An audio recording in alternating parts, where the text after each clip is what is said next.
Bismillahirrahmanirrahim. Assalamualaikum warahmatullahi wabarakatuh.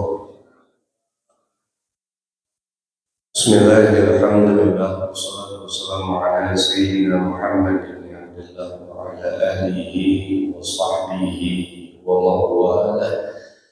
Wa la hawla wa la quwwata illa billahil aliyyil azim. Amma ba'd. Jamaah yang dirahmati Allah dan puji kita tunjukkan kepada Allah SWT dan salam senantiasa kita curahkan kepada pemimpin kita Habib al-Aqab Sayyidina Muhammad sallallahu alaihi wasallam yang mudah-mudahan dengan sholawat yang kita baca, dengan ibadah yang kita contoh, dengan kecintaan kita kepada Nabi Muhammad, kita minta kepada Allah agar suatu saat nanti kita semua bisa bertemu dengan Nabi Muhammad dan kita juga bisa berziarah ke makam Nabi kita Muhammad sallallahu alaihi wasallam. Baik ibadallah, tahadusan ni'mah, tanpa terasa sebentar lagi kita akan berjumpa dengan bulan Ramadan. Mudah-mudahan sebagaimana doa yang diajarkan kepada kita, agar senantiasa Allah memberikan keberkahan kepada kita. Allahumma barik lana fi Rajab wa Sya'ban wa ballighna Ramadan. Mudah-mudahan Allah berikan keberkahan kita di bulan Rajab dan bulan Sya'ban, dan mudah-mudahan kita bisa berjumpa di bulan Ramadan tahun ini, tahun yang akan datang, dan juga tahun-tahun setelahnya. Amin ya rabbal alamin. Baik ibadallah, kalau bicara tentang puasa, sedikit saya ingin menyampaikan tentang hal-hal yang biasanya menjadi perdebatan umat Islam menjelang masuk bulan Ramadan, dan juga hal-hal yang biasa menjadi kebiasaan bagi umat Islam sebelum masuk bulan Ramadan, itu boleh atau tidak. Baik, yang pertama yakni biasanya menjelang masuk bulan Ramadan, umat Islam itu banyak yang mendatangi makam-makam keluarganya. Makanya biasanya kalau sebelum puasa pemakaman penuh. Ya. Ini menjadi satu kebiasaan di Indonesia. Pertanyaannya, boleh atau enggak? Baik, ibadallah. Tidak ada batasan buat kita untuk menziarahi keluarga kita. Kapan aja boleh. Kapan aja boleh. Ya. Dan semua madhab sepakat bahwasanya ziarah makam itu hukumnya sunnah. Yang tidak boleh adalah minta-minta kepada makam, itu nggak boleh. Dan kita juga sepakat, termasuk siapapun yang ahlul ziarah, yang suka ziarah kemana-mana, baik makam orang tua atau makam orang soleh, itu kita nggak pernah minta dengan makam, tapi kita mendoakan kepada beliau. Berdoa boleh. Semua sepakat. Yang jadi perdebatan adalah ada kalimat yang mengatakan seakan-akan umat Islam Indonesia pada umumnya, khususnya Ahlussunnah wal Jamaah atau Aswaja, itu mengkhususkan waktu hanya untuk ziarah sebelum masuk bulan puasa. Baik, kita cek kenyataannya, antara dhon, antara dugaan mereka yang mengatakan demikian atau fakta di lapangan. Betulkah umat Islam itu, khususnya Aswaja, hanya melaksanakan ziarah makam itu menjelang bulan Ramadan? Ibadallah, fakta yang terjadi, umat Islam itu umumnya tidak ada yang mengkhususkan waktu menziarahi makam keluarganya hanya menjelang puasa, nggak ada. Karena buktinya pada tanggal 1 Syawal, silahkan antum cek, baik via online ataupun antum datang langsung. Itu pada tanggal 1 Syawal yang namanya pemakaman juga ramai. Ya. Jadi tidak ada yang dikhususkan waktunya. Kalau bicara momentum beda dengan mengkhususkan waktu. Contoh, pengajian di tempat kita adanya setiap hari apa? Selasa, kan begitu ya? Padahal hari itu banyak, ada Senin, Selasa, Rabu, Kamis, Jumat, Sabtu, Ahad. Tapi pengajian di kita hanya dibuat setiap hari Selasa. Kalau bicara rutinitas kita yang mengaji setiap hari Selasa, kemudian dianggap kita hanya mengkhususkan waktu ngaji cuma Selasa aja, berarti ada poin waktu yang kita khususkan yang mana Nabi tidak pernah mencontohkan mengkhususkan belajar ngaji cuma Selasa doang. Kalau begitu bid'ah semua kita nih, salah lagi kita ngaji kalau begitu. Ya. Cuma memang udah disepakati momentumnya kita bikin pengajian setiap Selasa, bukan berarti semata-mata mengkhususkan. Dan saya husnudzon, antum itu ngaji bukan cuma Selasa doang, ada yang ngaji di rumah, ada yang ngaji via online, kapanpun kita ngaji. Jadi zon artinya sangka itu yang harus kita hindarkan. Ijtanibu katsiran minadh-dhann fa inna ba'dadh-dhanni itsmun. Jauhi yang namanya sangka-sangka atau duga-duga, karena biasanya setelah praduga itu yang datang adalah dosa. Baik. Jadi poin pertama, antum yang biasa melaksanakan ziarah makam sebelum puasa silahkan diteruskan, tetap dengan menjaga kaidah yang dibolehkan. Tidak boleh antum minta-minta, tidak boleh kemudian ambil tanahnya anggap keramat dan sebagainya. Tapi kalau cuma sekedar mendoakan dan mengingat kematian besok juga akan datang kepada kita, itu yustahab dan dicintai dan disunahkan oleh baginda Nabi kita Muhammad sallallahu alaihi wasallam. Jadi silakan yang mau ziarah silakan. Ya. Nah, mafhum mukhalafah, pengertian terbaliknya, kalau kita mau Ramadan ziarah kepada yang udah meninggal, jangan lupa orang tua yang masih hidup datangin juga. Ini kadang-kadang kita ziarah sama yang udah mati ya. Dari Bekasi ziarah sampai ke ujung Jawa. Bekasi, Cirebon, terus sampai ujung Jawa. Boleh nggak Habib? Boleh. Tapi kadang-kadang mohon maaf nih, kita dari Bekasi sampai ujung Jawa sampai. Tapi kiai, ustadz, habib kita yang ada di kampung kita nggak pernah datengin dia. Padahal kalau kita ziarah sama yang meninggal, kita hanya bisa mendoakan dan membaca managibnya. Managib itu adalah sejarah hidupnya beliau dan mencontoh dari managib beliau. Tapi kalau ziarah sama yang masih hidup, kiainya, ustadznya, habibnya, kita masih bisa mendapatkan ilmu dari apa yang beliau sampaikan kepada kita. Termasuk orang tua. Ya, datangin orang tua. Ya, minta maaf sama orang tua, minta doa sama orang tua, Allah silahkan, ahsan, itu lebih baik. Baik, itu yang pertama. Yang kedua, apa yang biasa jadi perdebatan di bulan Ramadan? Waktu imsak. Yang hadir kebanyakan pakai imsak atau enggak? Kita pakai imsak nggak biasanya? Ada yang pakai, ada yang apa hukum imsak dalam Islam? Boleh, silahkan saja. Yang nggak boleh, yang merasa dia paling benar, itu nggak boleh. Artinya kalau ada saudara kita pakai imsak, fadhol silahkan. Kalau enggak juga silahkan, nggak apa-apa. Tapi yang ingin saya tekankan adalah terkadang ada kesalahpahaman di tengah-tengah umat tentang imsak. Apa itu puasa? Menurut kaidah puasa itu artinya imsakun 'anil mufattirat. Puasa itu adalah mencegah daripada apa-apa yang membatalkan. Imsakun artinya mencegah 'anil mufattirat, dari apa yang membatalkan.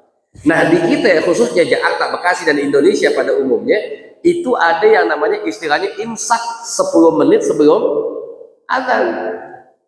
Nah, sekarang saya tanya sama yang hadir, yang biasa pakai imsak, begitu ada tanda imsak, baik di running text ataupun di masjid dan musola, pertanyaan saya, habis imsak masih boleh makan nggak?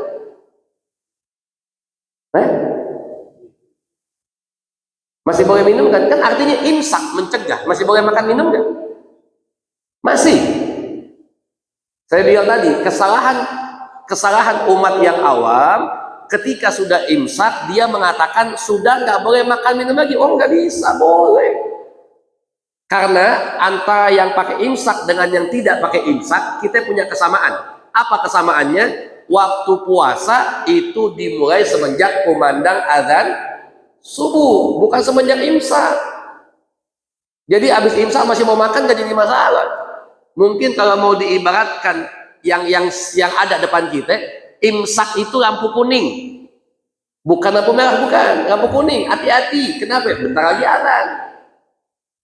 Jadi kalau bapak juga tiba-tiba tidurnya kepulesan, begitu bangun udah bunyi tuh imsak, bapak udah kebayang tuh jatah makan minum tinggal 10 menit. Jadi kalau mau makan yang cepet, jangan begitu imsak masak nasi dulu, ngangetin lagi kapan makannya gitu. Nah, buat yang pakai imsak jangan mengatakan puasa dimulai semenjak imsak, jangan. Puasa tetap dimulai semenjak kumandang azan subuh, ya. Baik. Jadi yang mau pakai imsak silahkan, yang enggak silahkan. Kalau saya pakai imsak. Kenapa? Karena kadang-kadang kelemahan kita itu lupa jadwal puasa, lupa jadwal sholat, jadwal azan itu kita lupa. Ya. Wa subhanallah, apa tujuan puasa? Kata Allah, ya ayyuhalladzina amanu kutiba alaikumus syiyamu kama kutiba alal ladzina min qablikum la'allakum tattaqun, agar kita bertakwa. Jadi orang yang puasa itu takwanya bertambah kepada Allah. Orang yang puasa karena Allah itu, mohon maaf, saat itu dia betul-betul meyakini bahwasanya Allah melihat dia. Nggak usah kita mau bikin maksiat di saat kita puasa. Kita mau ngumpet aja. Bapak berangkat dari rumah di mobil sendirian. Itu kalau bapak mau makan bisa. Nggak ada yang ngomelin, nggak ada. Di Indonesia nggak ada polisi penjaga puasa, nggak ada. Jadi kalau di mobil bapak mau makan, mau minum, mau ngerokok, bisa. Tapi di saat puasa kita tahan tuh. Kenapa kita tahan? Karena saat itu takwa kita bertambah, bahwasannya kita betul-betul yakin meskipun manusia nggak ada yang melihat, tapi Allah Maha melihat kita. Ya, makanya tujuan puasa la'allakum. Berasa nggak Pak? Kalau kita puasa iman kita bertambah. Berasa nggak di saat kita puasa takwa kita bertambah, ibadah kita bertambah? Satu hal yang paling sederhana. Ini ada lampu itu nggak, running text di sini ada di masjid ya? Ada. Usahakan jangan lihat. Saya mau tanya sama yang hadir. Zuhur tepatnya jam berapa? Sebutkan jam dan menitnya, jangan dilihat. Lihat nyontek nih. Udah tua masih nyontek aja lagi. Atau ada ya? Udah, ada di situ semua. Kita nih umumnya kalau bukan bulan Ramadan, coba tanya subuh jam berapa? Tebak-tebakan kita. Ada yang bilang 4:30, ada yang bilang jam 4 lewat, ada yang kepagian ngomongnya jam 4. Kenapa? Karena kita nggak pernah perhatiin itu. Begitu masuk bulan puasa, ada 2 waktu sholat yang kita perhatiin, subuh sama maghrib. Bapak ini pulang, tanya sama temen, Pak, maghrib hari ini jam berapa? Pasti jawabannya bentar Pak, cek dulu ya. Tapi kalau bulan Ramadan, maghrib jam berapa? Oh, itu jam sama menit dan setiap perubahannya dihafal. 18.05 tepat. Kenapa? Karena ada atensi lebih, termasuk azannya. Kita nih kalau bulan Ramadan sama azan iyeng. Min alamati, daripada tanda-tanda bertambahnya iman kita di bulan Ramadan, kita sama azan perhatian. Azan subuh sama azan maghrib. Contoh, misal nih, Bapak lagi puasa, kemudian udah imsak. Habis imsak Bapak masih santai, ya makan, ya minum, apa segala macam kan. Ngeteh, ngopi, ngerokok atau segala macam. Tiba-tiba di TV belum azan. Masjid kampung kita udah azan duluan. Itu saking perhatiannya, yang puasa bisa ngomel ke masjid. TV belum azan, pakai azan duluan. Mau kemana sih kok cepet-cepet? Itu kalau subuh. Maghrib begitu juga. Sambil nunggu buka, nonton TV, habis kelar ngaji dan sebagainya. Di TV belum azan, masjid azan duluan, beda sikapnya. Apa kata yang puasa? Cakep nih muazin nih. Kalau bisa 5:30 lo azan duluan. Ya saking perhatiannya gitu. Tapi kalau bukan bulan Ramadan, oh nggak usah azannya, sholatnya udah rapi, kita masih belum ngapa-ngapain. Itulah main faedahnya puasa. Bertambah kita punya iman kepada Allah Subhanahu wa taala. Ya. Jadi itu yang harus diperhatiin. Apalagi selama bulan puasa ada kaidah yang mengatakan naumu shaim ibadah, tidurnya orang puasa ibadah. Makanya termasuk masjid kita ini beda. Dhuhur kalau bukan bulan puasa sama bulan puasa beda deh. Kalau bulan puasa penuh, masjid penuh. Habis sholat gak langsung pulang, tetap penuh, pinggiran yang penuh tuh. Ya, tengah-tengah gertakan semua deh. Iya. Kita lebih cinta masjid di dalam bulan Ramadan. Nah, kalau pertanyaannya, tidurnya orang puasa itu katanya ibadah. Itu ibadah. Kenapa? Daripada dia bangun kemudian dia bikin dosa, dia bikin maksiat, mending dia tidur. Cuma jangan diartiin, ya udah, kalau emang tidur ibadah, buat tidur aja udah. Begitu habis sholat subuh tidur, bangun jam 1. Jam 1 bangun sholat tidur lagi. Bangun jam 4. Jam 4 bangun sholat tidur lagi. Bangun jam 6. Jam 6 bangun buka sholat. Sah nggak puasanya? Sah nggak? Puasa yang kayak begitu sah tapi kebangetan. Gak timbang puasa tidur doang, nggak usah sebulan, setahun juga kita kuat. Artinya kalau tidurnya saja bisa diartikan sebagai ibadah daripada dia berbuat yang sia-sia, apalagi ibadahnya. Karena di bulan Ramadan ibadah-ibadah kita dilipat gandakan pahalanya. Ya. Makanya yang bikin batal puasa jauhin dah. Ingat Pak, batal puasa ada 2. Yang satu batal puasanya, yang satu batal pahala puasanya. Yang paling susah yang jaga yang mana? Yang paling susah menjaga batal pahala puasanya. Kesimpulannya begini Pak, yang bisa menjaga pahala puasa, maka dia akan bisa menjaga puasanya. Tapi yang hanya bisa menjaga puasanya, belum tentu dia bisa menjaga pahala puasanya. Dan Nabi sudah tekankan itu. Nanti kata Nabi Muhammad, akan banyak dari umat Nabi Muhammad laisa lahu min siyamihi syai'un, enggak dapat apa-apa atas puasanya, ilal ju' wal atas, kecuali hanya nahan makan, nahan minum. Pahalanya enggak ada. Kenapa?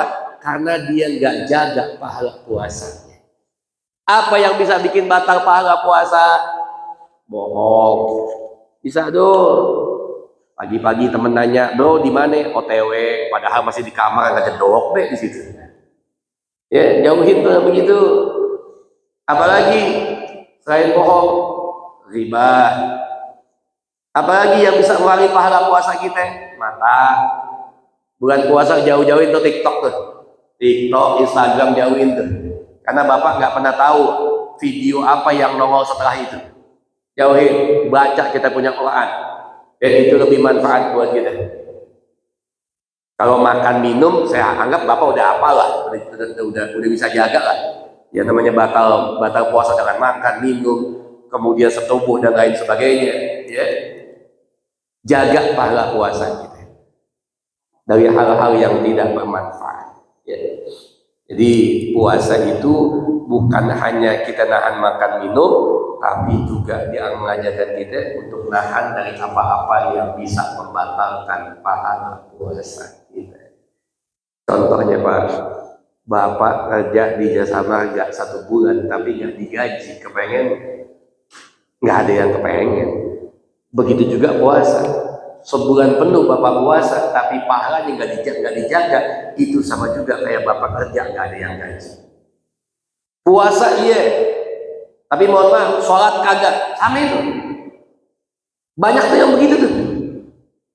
Puasa mah dijaga, sholat mah kagak. Termasuk anak-anak kita. Ya, saya titip pesan bapak-bapak. Kenapa? Saya banyak ngelihat anak-anak itu kalau buka puasanya getol, sholat maghribnya ketinggalan. Itu banyak tuh. Apalagi kalau mohon maaf ya, kalau buka puasa di mall, kita kan tahu nih, ada beberapa mall memang yang masjidnya gede, tapi ada beberapa mall yang masjidnya kecil, musolanya kecil, dan biasanya kita kalau musola nempel sama toilet. Kalau di mall tuh, ya, khawatir begitu mau sholat penuh ngantri, akhirnya tunda, sholatnya ketinggalan. Jadi jangan, Pak. Yuk, puasa nggak pakai sholat percuma. Tapi jangan juga dibatalin. Karena ada kaidah dari Nabi yang mengatakan man akhfara yauman, barang siapa yang membuka puasa satu hari bighairi udhrin wala maradin, dia nggak ada udhur syar'i. Karena yang boleh batal puasa yang ada udhur syar'inya. Salah satunya apa? Sakit. Sakit boleh nggak puasa? Boleh ya? Boleh, dalam tanda kutip tergantung sakitnya.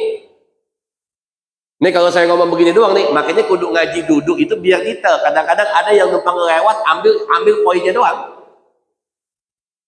Yang sakit boleh nggak puasa, lewat pakai motor, itu aja diingat. Oh, sakit nggak puasa. Besok begitu Ramadan pagi-pagi ngopi dia, ngopi, ngerokok, ngeteh, tetangga lewat, ente kenapa nggak puasa? Makanya lo ngaji. Duh, ya udah nggak puasa, songong lagi deh bocah. Bagaimana urusannya? Kemarin gue lewat tuh depan masjid, ada pengajian, gue dengerin. Kata ustadznya, itu kata Habibnya, kalau sakit boleh nggak puasa. Tetangganya ngomong, oh ente sakit. Iya, lagi sakit. Sakit apaan? Kayaknya badan sehat, sakit panu. Kebayang gak itu? Sebab panu jadi nggak puasa. Emang kalau panak lo tanggak? Kan nggak begitu modelnya. Jadi sakitnya itu sakit yang memang mengharuskan dia untuk tidak berpuasa karena ada konsumsi obat yang nggak boleh dia tinggalin. Ya, kan begitu. Ya. Jadi nggak bisa sembarangan tuh yang namanya Ramadan. Apalagi yang bikin batal puasa? Pak, waktu kita kecil suka ada yang ngomong gini nih, kalau puasa, lagi puasa nangis batal. Pernah dengar nggak? Kan begitu ya, waktu kita bocah tuh, ye lo nangis batal lo, kan begitu ya. Saya tanya, lagi puasa nangis batal nggak? Batal. Lagi puasa nangis batal seandainya ketika air mata turun, air mata tadangin pakai lidah, masukin, nah itu batal. Tapi kalau cuma nangis doang, ya nggak batal. Nangis nggak batal. Ngupil, batal nggak? Karena mohon maaf nih, hidung nih kalau kemasukan air, makanya bapak ketika kalau biasa bapak istinsyak, tahu istinsyak ya? Hirup nih, ya, habis hirup buang lagi, jangan dimasukin, nyesek urusannya, buang lagi. Tapi kalau puasa jangan dulu, kenapa? Khawatir kekencengan masuk. Karena kalau ada air yang masuk sampai hidung, itu mohon maaf bisa bikin membatalkan puasanya. Tapi air yang masuk dalam hidung ada batasnya. Di mana batasnya? Nih, oh enggak sini nih. Kalau di sini nggak apa-apa. Makanya ngupil boleh, asal jangan dimakan. Ya, ngupil boleh, Pak. Yang nggak boleh kalau ngupilnya nusuk sampai atas tuh. Jadi bapak ngupil nggak pakai jari, pakai tusuk gigi, Pak. Tusuk kata itu batal tuh. Satu batal, dua nggak ada kerjaan. Ngapain pakai begituan? Ya. Nah, jadi mesti detail, Pak. Contoh. Ada penjelasan tapi diambil global. Saya tanya, Pak, pernah dengar nggak kisah tentang sebotol air mineral? Pernah dengar? Ada seorang PSK yang masuk ke dalam surga cuma karena ngasih apa? Minum siapa? Anjing ya? Betul kan? PSK masuk surga ngasih minum anjing. Itu udah lengkap loh penjelasannya. Belum, tapi yang umat tahu apa? Itu doang. PSK aja masuk surga karena ngasih minum anjing. Itu kalau nggak dijelasin detail, bahaya Pak. Kalau saya ceramah di Mangga Besar, saya ngomong di Mangga Besar habis isak kayak begini nih. Saya bilang, dulu ada PSK, masuk surga cuma karena ngasih minum anjing. Itu jangan kaget, besok Jabai di Mangga Besar kemana-mana bawa aqua tuh dia. Ketemu Ustaz tanya, aqua buat apa? Nyari anjing Ustaz. Buat apa? Siapa tahu kasih minum di surga. Kan nggak begitu. Pengertiannya adalah itu betapa Allah menilai perbuatan kecil bisa berpahala besar di mata Allah. Sebab niat dan keikhlasannya. Yang kedua, betapa Allah tidak melihat siapa yang berbuat kebaikan. Meskipun dia ahli maksiat, adilnya Allah ketika dia berbuat kebaikan akan tetap dihitung kebaikannya. Yang ketiga, betapa kita meyakini kita bisa masuk surga bukan sebab karena ibadah kita, tapi sebab atas rahmat Allah. Itu poinnya, bukan Jablay ngasih minumnya. Ya, baik, singkat cerita karena udah mau jam 1. Terus lanjut kita jaga puasa kita, khatamin kita punya Quran, ya, yang belum ngaji, yang punya target khatam. Meskipun saya tahu Pak, kelemahan Bapak sama saya sama. Kita ini kalau baca Quran, bacanya satu halaman, nguapnya 17 kali. Coba nggak percaya kali. Ya, orang yang suka insomnia, sebetulnya mohon maaf, kalau mau gampang obatnya baca Quran. Apa Pak? Karena biasanya kalau baca Quran bawaannya ngantuk. Bismillahirrahmanirrahim, ngelenget. Itu lagi baca, habis itu lupa. Tadi mana ayatnya ya? Gitu. Ya, tapi enggak ada obat ngantuk kecuali paksain, ya. Lanjut, sampai kapan? Masuk buka puasa. Sahur itu afdolnya di akhir, takhir shalah. Kenapa? Dan jangan lupa waktu sahur merupakan waktu yang mustajab buat kita baca doa. Perbanyak kita banyak doa. Masuk buka puasa. Apa yang terjadi perdebatan di tengah-tengah umat Islam begitu masuk buka puasa? Apa ya? Doa buka puasa. Yang biasa Bapak Ibu baca doanya apa? Allahumma lakasumtu wa bika wa ala birahmatika. Bener nggak doanya? Karena baru tahun-tahun belakang nih, ada yang mengatakan doanya salah. Saya nggak pernah berani mengatakan doa itu salah. Ya. Kalau dianggap itu hadisnya dhaif, ternyata yang lain juga dhaif. Karena doa buka puasa yang masyhur di tengah-tengah kita dua. Yang pertama, Allahumma kasumtu. Yang kedua, zahabat dhama'u wa talatir wa thabata insya Allah. Ini doa buka puasa nih, dua-duanya. Nah, saya pernah nemuin ada satu anak yang dididik, entah di balai pendidikan atau apa, itu ketika ibunya buka puasa, kemudian baca doa Allahumma kasumtu, anaknya ngomong, "Mama doanya salah." Bagaimana mungkin seorang anak bisa berani mengatakan doa itu salah? Doa nggak salah Pak. Begini, Bapak baca buka puasa Allahumma kasumtu, Bapak baca dhahabat dhama'u, tiba-tiba ada yang nggak baca dua-duanya, baca cuma bismillah, tetap sah nggak puasanya? Kenapa doa jadi salah? Alasan mereka yang menyalahkan doa Allahumma lakasumtu karena mengatakan itu bukan hadis. Baik, saya jelaskan. Di awal yang kita bahas bukan derajat hadis tapi doa. Jadi kalau ada mengatakan oh jangan baca Allah maksud itu bukan hadis, yang ngomongin hadis siapa? Kita ngomongin doa. Ya. Jadi ada dua permasalahan yang beda antara ngomongin derajat hadis sama ngomongin doa.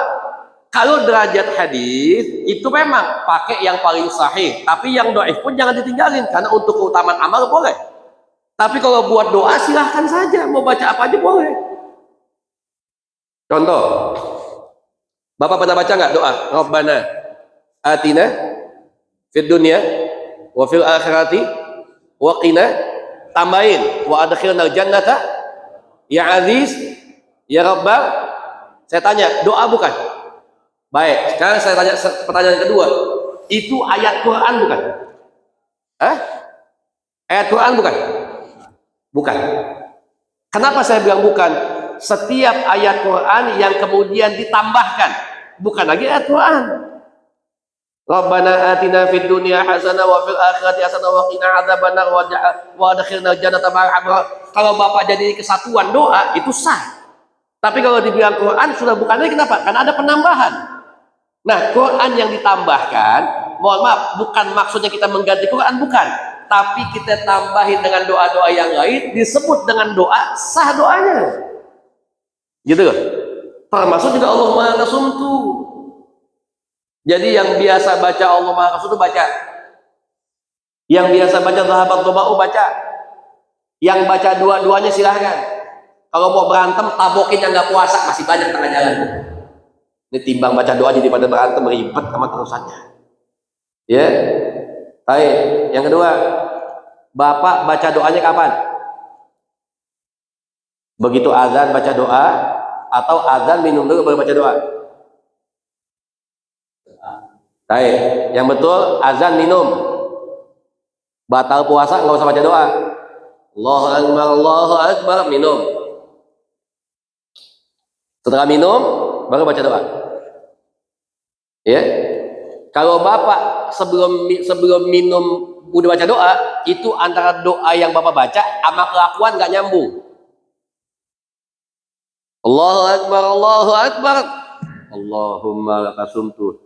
Ya Allah, bagimu aku udah berpuasa. Lah masih puasa saat itu, belum batal. Zahabat dhama'u. Kita Allahu Akbar, kita baca doa langsung. Belum minum nih, baca doa. Zahabat dhama'u. Artinya apa? Telah hilang dahaga. Hilang apaan? Orang kita masih aus belum minum.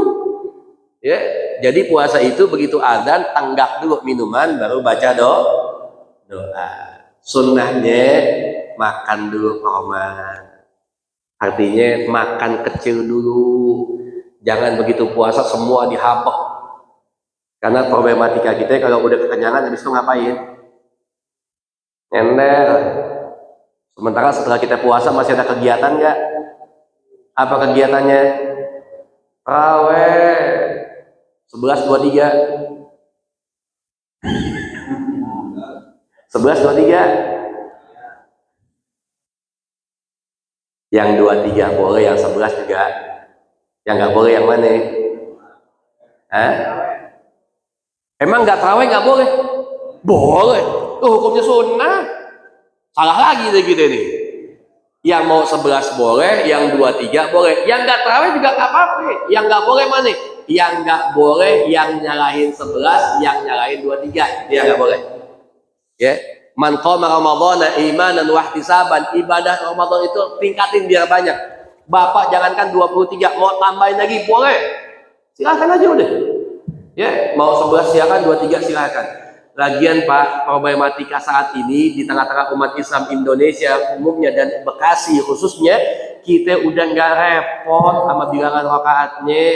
Mau 11 silahkan, mau 23 silahkan. Yang penting bukan rakaatnya, tapi imamnya siapa? Itu yang paling penting. Tarawih 11 rakaat, imamnya aki-aki, anak muda deg-degan. Kenapa deg-degan? Panjang bacaannya dia nih. Tarawih biar kata 23, imamnya anak muda. Oh, demen semuanya. Bismillahirrahmanirrahim. Alhamdulillahirrahmanirrahim. Kadang-kadang mohon maaf baca nggak jelas ya, atau ujungnya doang amin aja. Ya, saya tarawih 23. Ya, tapi saya termasuk yang nggak setuju dengan tarawih 23 yang udah omset. Tahu nggak udah omset? Cepat. Ada di Jawa Timur apa kalau saya nggak salah ya. Itu yang tarawih Allah segala macam gitu doang. Bacaan nggak ada yang cuma ketahuan ujungnya doang min akbar, itu aja udah dibaca. Segala macam. Dan saya ketika saya lihat videonya itu yang hadir banyak. Tapi dari sebanyak itu yang hadir kebanyakan mayoritas anak-anak muda. Nenek-nenek nggak ada yang ikut di situ. Kenapa nggak ikut? Nggak bakal bisa ngimbangin dia. Ya timbang nenek-nenek, nggak usah pulang, dagingnya udah alot nih. Itu kalau dia ikut jadi makmum di situ tuh, imam udah tahiyat, nenek masih anteng, diam aja. Jadi jangan, tujuan kita ibadah bukan cepat nikmatin ibadahnya. Di sini nih besok nih, bikin tarawih kan di sini? Bikin tarawih, coba besok tarawih. Ya makanya kalau ngomongin semangat ibadah, yang paling semangat ibadah emak-emak bulan puasa. Ya bu ya, bu. Terima kasih buat ibu-ibu. Kenapa? Mereka yang paling semangat kalau puasa. Sahur jam 4, ibu bangun jam berapa? Bapaknya bangun jam berapa? Oh, jam 4, tinggal makan doang, tinggal gabuk aja bawa itu bapak. Iya, buka puasa jam berapa? Maghrib. Ibu standby nyiapin makan jam berapa? Bapak? Nah, tinggal ngomong doang. Taraweh. Yang paling semangat taraweh kaum bapak, kaum ibu. Kaum ibu, dari mana buktinya? Kaum ibu kalau mau taraweh saking semangatnya, azan isya belum ada, mau kena sampai duluan. Itu mak-mak. Serius. Ya bu ya. Masing-masing mak-mak habis maghrib udah sibuk ngetakin tempat dia. Ngomong sama anaknya, nak, ini mau kena mama, taruh paling depan, paling pojok. Tuh